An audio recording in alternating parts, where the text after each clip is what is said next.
Découvrez un résumé de l'actualité macroéconomique de la semaine et les principaux éléments à suivre sur les marchés au cours des prochains jours avec Alexandre Baradez, chef analyste chez IG. Au menu de cette semaine, une semaine marquée par un prolongement de la hausse des taux aux États-Unis.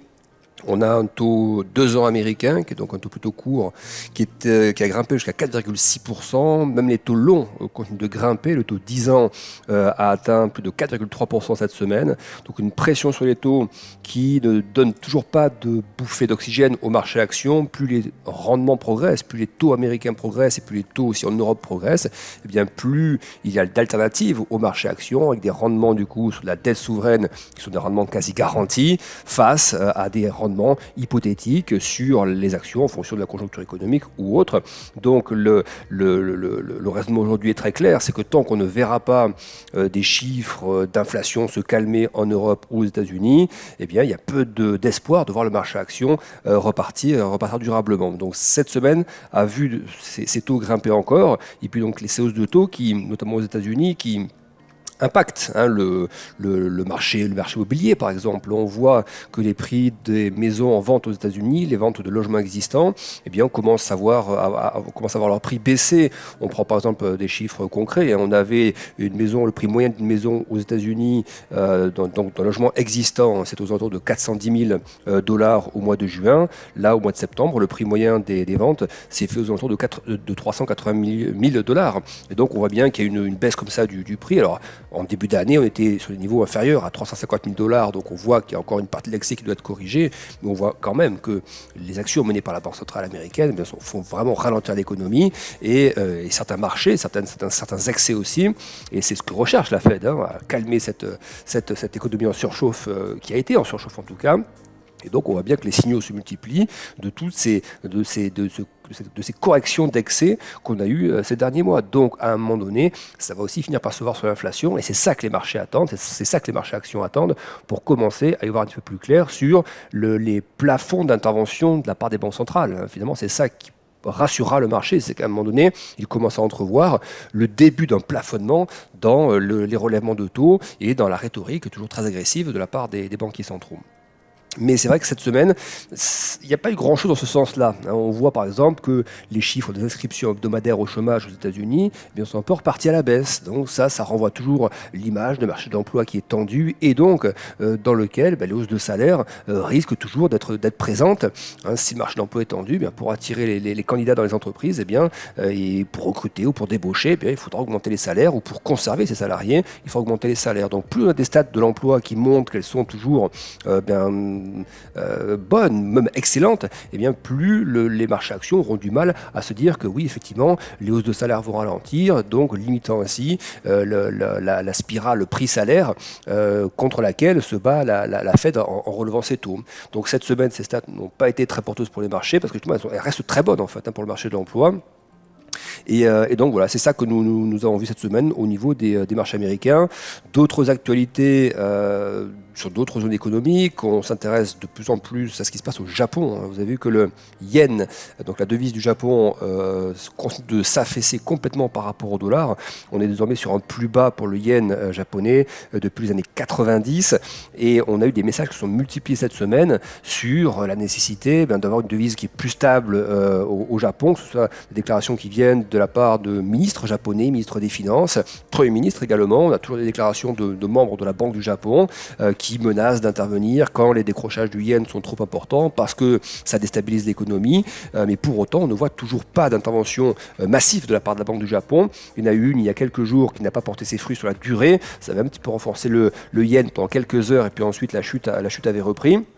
Donc une intervention suivie de rien du tout derrière, à part des déclarations. Et finalement, plus les officiels japonais menacent d'intervenir et moins ils le font, plus finalement le marché est en train de parier contre ça. Il se dit, ce ne sont que des menaces pour l'instant, ils n'ont peut-être pas les moyens de le faire. Alors, ils ont les moyens, ils ont largement les moyens de le faire, mais ils n'ont pas forcément l'envie d'aller plus loin tout de suite. Et donc le marché continue à parier finalement contre le Japon, continue à parier contre le manque d'intervention du Japon en poussant le dollar toujours plus haut.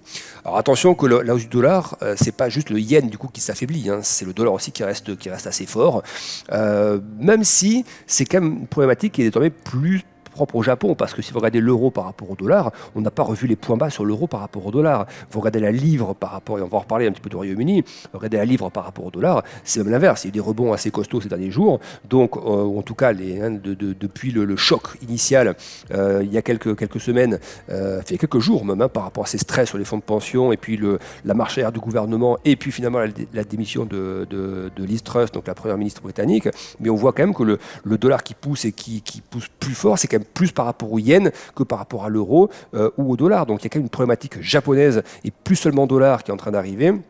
Il semble inévitable que la Banque du Japon doive intervenir à nouveau dans les jours qui viennent. Mais le problème, c'est que plus elle tarde à le faire, plus le marché va parier contre ça. Toujours du côté de l'Asie, quand on s'intéresse à la Chine, eh bien, on a eu donc cette période un peu de congrès, un petit peu de retard, finalement, de report des chiffres chinois. Vous savez que plusieurs chiffres auraient dû être publiés il y a quelques jours, ça n'a pas été le cas. Les publications ont été retardées pour cause de congrès officiel du parti. Il est possible qu'on ait ces chiffres donc en milieu de semaine prochaine, ça on va en reparler dans quelques instants, mais en tout cas, du coup, ça reste un petit peu le flou par rapport à la Chine parce qu'on attend justement des stats macro par rapport à la Chine. On attend des chiffres sur la production industrielle, sur les ventes au détail, sur l'investissement, sur le PIB également. Donc on attend pas mal de choses comme ça sur la Chine qui n'arrivent pas pour cause politique. Et c'est important pour les marchés parce qu'en l'absence de ça, eh bien, on voit que ça continue de déraper sur les marchés chinois. Les indices continuent de partir à la baisse. Ne parlons pas des spécificités comme les techs, par exemple, qui sont encore plus baissières depuis des mois maintenant. On est sur des niveaux de correction absolument titanesques sur la tech chinoise. Ça dépasse les 70% désormais depuis le sommet de 2021. Donc c'est vraiment l'équivalent d'une bulle Internet qui est en train de s'opérer sur les marchés de valeur tech chinoise. Pas seulement par rapport aux questions d'ordre monétaire, ça c'est moins les questions d'ordre monétaire d'ailleurs que la défiance finalement par rapport au contrôle des autorités chinoises par rapport à ces entreprises, par rapport au fort tour de vis réglementaire qu'il y a eu en 2021, et donc la confiance n'est pas retrouvée sur la Chine. Et on surveille ça de près parce qu'à un moment donné, ça risque de faire trop en fait. À un moment donné, vous ne pouvez pas souhaiter que votre économie se stabilise si vos marchés continuent de s'effondrer complètement, même si on sait que le fonctionnement des marchés chinois n'est pas le même que ceux des marchés européens ou américains, mais là, il y a vraiment une défiance qui s'installe par rapport à la Chine qui est très claire. On a un yuan chinois qui est au plus bas historique par rapport au dollar. Et contrairement aux épisodes précédents, là c'est la banque centrale chinoise qui demande aux banques du pays de soutenir la devise en vendant des dollars, en vendant des devises étrangères. Et malgré ça, bien, on a un yuan qui continue de s'affaiblir. Donc ça prouve bien que les marchés actions qui sont en train de baisser jour après jour, le plus bas historique du yuan par rapport au dollar, on voit aussi que le segment obligataire chinois n'est pas mieux qu'ailleurs. On sait que c'est pas terrible non plus en Europe ou aux États-Unis, mais là c'est vraiment la catastrophe pour les obligations chinoises, tout ce qui est partie à haut rendement notamment, les obligations corporate. Et donc il y a vraiment un problème de défiance en fait par rapport à la Chine, défiance de la part des investisseurs. Et à un moment donné, il va falloir que la Chine envoie des signaux politiques, ou assouplir certaines règles, ou envoyer des messages pour rassurer les investisseurs. Mais là, la Chine est vraiment partie dans une spirale qui est très négative. Mais comme ça a déjà beaucoup baissé, on est plutôt en train de surveiller le moment où il y aura peut-être des petites inflexions dans les discours officiels. On a vu que sur l'aspect sanitaire également, sur la politique zéro Covid, on va peut-être vers un allègement des mesures de quarantaine pour les visiteurs qui arrivent en Chine. C'est peut-être le début de quelques petites mesures un peu plus souples, mais ça reste trop peu pour l'instant pour que les marchés puissent être rassurés. Donc toujours beaucoup de défiance par rapport à la Chine. On a également au niveau des informations cette semaine, donc on a parlé tout à l'heure, la démission de la première ministre britannique, ça n'a pas marché presque du début à la fin. Pourtant, elle avait impulsé une trajectoire budgétaire forte, claire, mais trop forte pour les marchés qui ont estimé que ça allait faire déraper le budget tout simplement, qui n'est pas le contexte économique pour ça, que ces mesures seraient difficiles à financer. C'est parti en choc financier, donc avec un effondrement du marché obligataire, effondrement de la livre. La Banque d'Angleterre a dû intervenir et ensuite le gouvernement a fait marche arrière sur ses annonces et puis ça s'est fini donc cette semaine par la démission de la nouvelle première ministre. Et donc d'ici quelques jours on devrait avoir donc un nouveau chef du gouvernement conservateur. Donc ça peut se jouer entre Johnson et Sunak. Donc on aura deux possibilités probablement d'ici quelques jours. Mais donc, en tout cas, ça c'est important de voir quand même que cette semaine sur les marchés britanniques, il y a eu du mieux quand même. Quand vous regardez la trajectoire de la livre par rapport au dollar, ça reste, ça se maintient. On avait un énorme choc baissier et un gros rebond qui a suivi. Eh bien pour l'instant, même si ça flotte un petit peu depuis quelques jours sur la livre, ça ne rechute pas sur les points bas d'il y a quelques jours. Même chose pour les obligations et les rendements, les taux. Donc les taux britanniques qui étaient un gros marqueur de ce risque, les taux qui s'étaient envolés complètement, donc ça veut dire que les obligations se crachaient en fait. Eh bien ces taux sont nettement détendu depuis quelques jours et même si ça continue de pousser sur les taux britanniques et les taux en Europe, sur les taux américains et aussi certains taux en Europe, on voit que sur l'aspect britannique, pour l'instant, on n'a pas repris sur pas mal d'obligations longues notamment, on n'a pas encore repris les taux d'il y a quelques jours, les niveaux de taux. Donc, il est possible qu'on ait, toujours dur à dire, mais qu'on ait vu quand même le pire du côté du Royaume-Uni, parce que même si effectivement il y a une incertitude politique désormais qui règne un peu, il est très improbable que celui ou celle qui succédera à Liz Truss aille dans la même direction, il refasse les mêmes propositions budgétaires.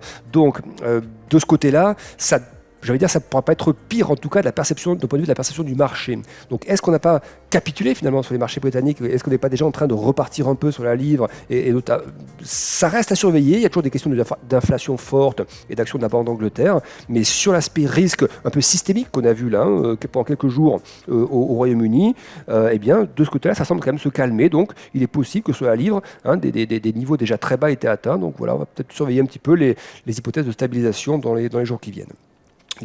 Sur l'aspect des matières premières, on a une belle semaine de détente des prix, sur le gaz notamment, grosse baisse des prix du gaz naturel en Europe, le climat y aidant pour quelque chose. On a également des chiffres encourageants, notamment en Allemagne par exemple, qui montraient que sur les dernières semaines, la consommation de gaz pour les entreprises, les particuliers, les petites entreprises, était inférieure à la moyenne sur cette même période qu'on avait constatée entre 2018 et 2021. Donc, qu'est-ce qui est du ressort des efforts qui ont été réalisés peut-être, qu'est-ce qui est du ressort du climat, ça c'est une certitude qu'il y a un effet climat aussi là-dessus. En tout cas, toujours est-il que ça va dans le sens du coup un petit peu moins de pression à court terme sur les prix d'énergie, et donc on voit des prix du gaz naturel en Europe qui ont beaucoup baissé cette semaine, ce qui est plutôt donc une bonne nouvelle, ça sur le plan macro et sur le plan de l'inflation. Donc aussi on sait que l'Europe subit une grosse inflation liée à ses matières premières, notamment à ses prix du gaz. Là ça va plutôt dans le bon sens, pas suffisant pour réfléchir pour l'instant les prochaines hausses de taux de la Banque Centrale Européenne ou autres, mais ce sont les signaux en amont qui là deviennent un peu plus intéressants qu'il y a quelques semaines encore. Ça se détend un peu plus et c'est toujours bon à prendre. On revient un petit peu du côté des États-Unis, donc avec une semaine où les marchés américains ont pas mal hésité cette semaine. C'est vrai qu'on n'a pas de tendance claire sur les marchés. En termes de volatilité, ça se voit sur le VIX, qui mesure donc la volatilité du principal indice américain, qui est le S&P 500. On a un VIX qui reste autour de 30. Donc on rappelle les niveaux. En dessous de 20, ça va à peu près bien. Il n'y a pas de gros stress sur les marchés. C'est même un schéma de normal d'évolution des prix, donc sans baisse. Quand vous avez une volatilité entre 20 et 30, ça traduit un début de stress, on va dire une vigilance, un peu de couverture, et puis quand vous commencez à monter au-dessus de 30, alors 30, quand on commence à monter au-dessus, on fait un petit peu attention, mais ça commence vraiment à paniquer quand on monte au-delà de 40. Vous voyez, donc on est dans une zone où il n'y a pas de panique en fait sur les marchés. On ne peut pas parler de panique, il y a un stress qui persiste, et il n'y a pas de... Mais comme il manque de catalyseurs en face, et on les connaît ces catalyseurs, qu'est-ce qui pourrait faire qu'à un moment donné ça se tasse? Ils sont évidents ces catalyseurs. Le marché stresse à cause de l'inflation et des banques centrales, il faut donc que les prochains chiffres d'inflation aillent dans le bon sens, c'est-à-dire qu'ils partent un petit peu à la baisse. Il faudrait aussi des signaux sur le front géopolitique, ça on le voit très bien. Ça, ce serait un facteur effectivement, parce que ça impacterait les matières premières directement. Ça les ferait baisser, ça calmerait la pression obligataire, la pression sur les taux, et donc ça calmerait le marché action aussi. Et puis il faudrait aussi des signaux macro, on le disait tout à l'heure, des signaux notamment sur les zones comme la Chine, qui sont toujours très surveillées en termes de tendance, voir par exemple une amélioration de la situation en Chine, pourquoi pas sur le front immobilier, sur le front de la situation globale, et ça pourrait aussi commencer à stabiliser un peu plus les marchés. Donc on est toujours une espèce d'entre-deux sur les marchés, où il n'y a pas de panique, mais ça manque de catalyseurs pour aller plus haut. Alors attention, ça peut aller vite par contre. Le VIX à 30-31, c'est pas une zone tranquille. Si le VIX à un moment donné veut partir à 36-37, malheureusement il est bien placé si ce genre d'accident doit arriver. Si le marché doit capituler, c'est-à-dire ces phases finales de baisse qui sont accélérantes avant de se stabiliser, le VIX est malheureusement à ce stade toujours mal positionné. pour qu'on commence à dire ça y est, on va éviter la période de capitulation ou autre, et donc il n'y aura pas de capitulation, il faudrait qu'on ait un VIX qui soit plutôt déjà redescendu entre 20 et 25. Vous voyez, là, c'est une zone où on n'est pas confortable, justement. C'est-à-dire qu'il n'y a pas d'argument pour acheter en disant formidable, tout va bien se passer. Ça, il nous faut un déclencheur pour ça, un chiffre, une déclaration, quelque chose qui donne envie et qui fasse bouger le marché obligataire et actions. Et face à ça, on a toujours des risques, effectivement, que le marché retombe sur une aggravation d'une donnée économique ou géopolitique ou autre. Mais ni l'un ni l'autre n'arrive, vous voyez. C'est-à-dire qu'il n'y a pas de choses absolument catastrophiques et il n'y a pas non plus d'éléments de game changer donc, qui permettraient d'infléchir le sentiment. Donc ça donne ces marchés assez hésitants qu'on a eu aussi bien aux États-Unis qu'en Europe tout au long de la semaine. Une petite bonne nouvelle quand même pour terminer, c'est que on voit qu'en Europe, ça discute pas mal sur les prix du gaz, sur les budgets, voilà. Il y a quelques tensions, notamment dans le couple franco-allemand qu'on avait apparaît ces derniers jours. La bonne nouvelle, c'est que pour l'instant, ces négociations et ces débuts de tension qu'on peut avoir entre certains pays de la zone euro, pour l'instant, ne se traduisent pas sur les marchés financiers. Les écarts, notamment entre la France et l'Allemagne, par exemple, les écarts de taux 10 ans, qui sont les taux de référence, eh bien, les écarts sont un petit peu réduits ces derniers jours. Donc, ça veut dire que ça discute un peu fermement, mais que le marché, en tout cas, ne s'en inquiète pas. Par contre, les taux montent toujours. Le spread se réduit un petit peu, ce qui est une très bonne nouvelle pour la stabilité. Mais par contre, le fait que les taux, eux, montent toujours. Le 10 ans français a grimpé cette semaine, le 10 ans allemand a grimpé cette semaine. On a plus de 3% pour le 10 ans français, on est à 2,50 à peu près pour le 10 ans allemand. Là, par contre, ça reste des vents contraires pour le marché action parce que c'est toujours une traduction d'une inflation forte et d'une action monétaire musclée de la part des banques centrales et de la BCE. Donc, ça, des taux qui continuent de grimper comme ça, par contre, ça reste un vent contraire pour le marché action. Voilà pour les gros thèmes de cette semaine. Qu'est-ce qui nous attend la semaine prochaine? Lundi, ce sera les PMI, les fameux PMI, donc très très important, ces indicateurs avancés, aussi bien pour le secteur manufacturier que service. Ça nous donne pas mal d'indications sur l'emploi, sur les niveaux de prix, sur les carnets de commandes. Voilà, ce sont des indicateurs les plus court terme que nous ayons en fait, qui permettent d'avoir une remontée assez court terme du terrain finalement, de la réalité des entreprises. Et donc c'est pour ça qu'on appelle ça des indicateurs avancés parce qu'ils précèdent les publications officielles, ensuite à l'échelle nationale de tout ce qui est vente au détail, de tout ce qui est production industrielle ou autre. Donc les PMI sont de bons indicateurs pour mesurer justement le degré d'activité. On rappelle que des PMI au-dessus de 50, ça traduit une expansion d'activité dans le secteur concerné. Des PMI en dessous de 50, ça traduit une contraction. Donc ça c'est le gros enjeu pour lundi. Mardi, on revient pour la partie allemande, pour l'indice IFO et le climat des affaires en Allemagne. Cette semaine, on a eu une petite amélioration de l'indice ZIU, très léger, mais c'était quand même meilleur que ce que le marché attendait, donc c'est toujours bon à prendre. Ça reste très bas, l'indice ZIU reste horriblement bas, mais petite amélioration en tout cas ces derniers jours, dernières semaines. On verra ce qu'il en est pour l'IFO, donc qui mesure le climat des affaires en Allemagne. Ce sera mardi. On aura ensuite mardi la confiance des consommateurs aux États-Unis, en tout cas l'indice qui est mesuré par le Conference Board, toujours bon à surveiller par rapport au prix du pétrole, par rapport à tout ça, à l'inflation. Mercredi, nous aurons les décisions les chiffres peut-être à vérifier, donc en tout cas ils ont été annoncés pour la semaine prochaine. On verra si c'est confirmé ou pas. Peut-être les chiffres pour la Chine qu'on attendait donc cette semaine, qu'on n'a pas eu. On verra si on les a la semaine prochaine. Donc ça peut arriver mercredi. Je vous rappelle, si c'est le cas, ce sera production industrielle, ce sera vente au détail et investissement en Chine. Donc à surveiller. On aura également la décision de la Banque du Canada à surveiller, un petit peu comme un proxy par rapport à l'économie américaine. Donc tout ce qui est Banque du Canada, est-ce qu'elle sera plus ou moins agressive, toujours par rapport à l'inflation, ou est-ce qu'il y aura quelques éléments de langage qui commenceront à montrer qu'elle va commencer à surveiller un petit peu déjà le résultat de tout ce qu'elle a mis en place comme hausse de taux. Donc toujours bon à surveiller par rapport à la proximité versus l'économie américaine. Jeudi, grosse journée avec la décision de la Banque Centrale Européenne. Nul doute qu'on aura une très grosse hausse de taux, probablement 0,75% d'un coup. Donc grosse hausse attendue parce que l'inflation n'est toujours pas maîtrisée en zone euro, même si on sait qu'une partie de cette arrive de facteurs qui ne sont pas seulement liés au fonctionnement de l'activité économique, beaucoup c'est lié à la question géopolitique notamment, mais en tout cas, on verra ça la semaine prochaine, réunion de la BCE, donc très attendu. On aura également le PIB américain, première estimation pour le PIB américain du troisième trimestre, ce sera donc jeudi. Et puis on aura également les commandes de biens durables aux États-Unis jeudi. On finira la semaine vendredi avec la décision très attendue de la Banque du Japon, justement par rapport à ces problématiques de faiblesse du yen et de contrôle finalement du marché obligataire. La Banque du Japon contrôle toujours la courbe de taux, et donc on verra comment elle explique tout ça et voir si elle prend des décisions ou pas d'ailleurs lors de cette réunion pour limiter l'hémorragie qu'on a sur le yen par rapport au dollar notamment. On terminera vendredi avec des données sur l'inflation américaine à surveiller, donc la partie PCE, c'est une des mesures de l'inflation aux États-Unis, mais qui est très surveillée par la Fed. Donc ce sera le dernier chiffre à surveiller vendredi prochain. Encore merci de nous avoir écoutés. Bon trade et bon week-end avec IG.